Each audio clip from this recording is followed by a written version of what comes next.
এই বিডিআরের ঘটনা হাসিনা আসার 1 মাস পরেই কেন ঘটলো? হাসিনা সব কিছু জানতো, 4 জনে সেদিন ডিনারে কেন যায়নি?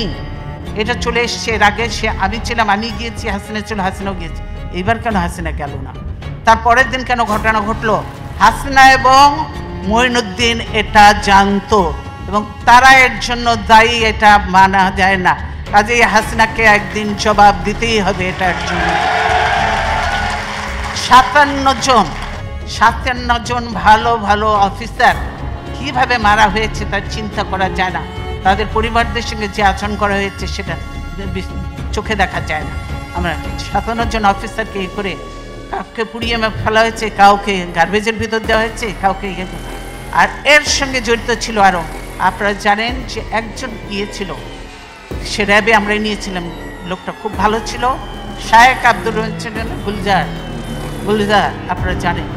গুলজার ধরেছিল ওই শায়েক আব্দুর রহমানকে, তার জন্য রাগ ছিল ওই মির্জা আজমের, তার বোনের জামাই ছিল। তার জন্য গুলজার সন্ধ্যা পর্যন্ত র্যাবকে, মঈনকে, অমুককে বারবার ফোন করেছে, হেল্প হেল্প হেল্প, সাহায্য চেয়েছে, কিন্তু কেউ এগিয়ে আসেনি। কি বলে, র্যাব আর্মি যে বসে আছে কিন্তু পারমিশন পাচ্ছে না, র্যাব ঢোকার পারমিশন পাচ্ছে না। পিলখানায় যদি তারা ঢুকতে পারতো, আমি মনে করি এরকম নয়, 2-1 জন মরতে পারতো, তো সব অফিসারকে আমরা বাঁচাতে পারতাম। দেশের এটা ছিল অ্যাসেট। আজকে দেশকে ধ্বংস করে দেওয়া হচ্ছে, আর্মিকে শেষ করে দেওয়া হয়েছে। এর জন্য অবশ্যই তারপরে তদন্ত কমিটি করে তদন্ত থেকেও বাদ দেওয়া হয়েছে। এমন সব লোকজন দিয়ে তদন্ত করতে যাকে দেওয়া হয়েছিল সেটা তাকে করতে দেয়া হয়নি। তারপর সে তাকে বাদ দিয়ে আরেকজনকে দিচ্ছে, দলীয় লোককে দিয়ে করে কোনো রকম নাম কাস্তে লোক দেখাতে হবে, সেটা করেছে। কে করেছে? তাদের লোক। এটা বুঝতে পারছেন। কাজে বিডিআর ঘটনার সঙ্গে হাসিনা এবং মঈনুদ্দিন সরাসরি জড়িত। তারা এদেরকে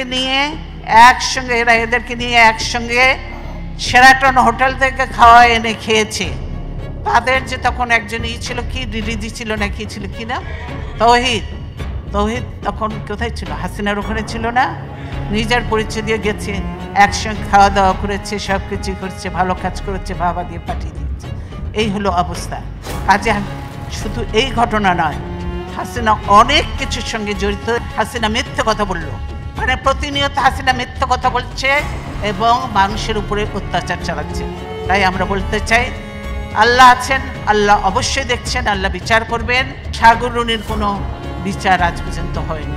যত দুর্ঘটনা ঘটছে তার সঙ্গে হাসিনা এবং আওয়ামী লীগ সরাসরি জড়িত এবং তার পুলিশ বাহিনী, পুলিশ এবং র্যাব এরা জড়িত।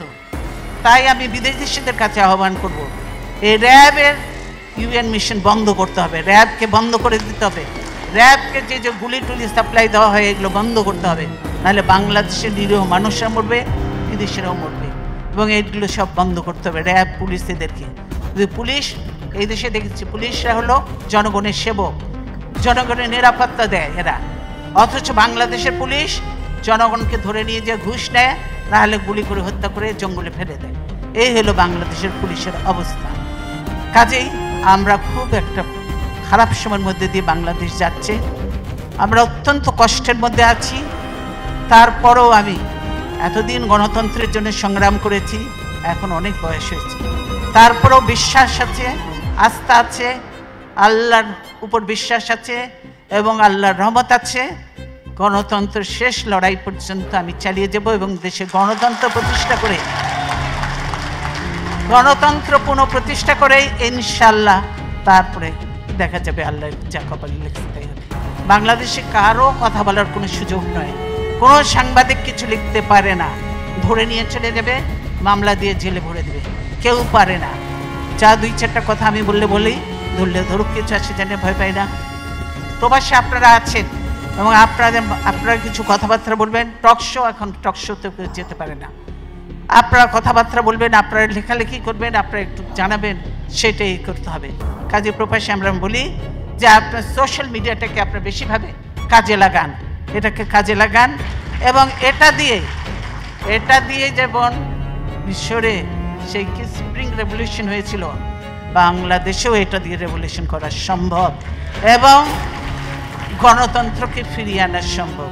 তাই আমি আমার বক্তব্য দীর্ঘায়িত না করে আপনাদের সকলকে, আপনাদের অনেক মূল্যবান সময় দিয়েছেন, সেজন্য আপনাদেরকে ধন্যবাদ জানিয়ে আজকের মতো বিদায় নিচ্ছি। ইনশাল্লাহ ভবিষ্যতে আল্লাহ যদি জীবিত রাখে তাহলে আবার দেখা হবে। ধন্যবাদ।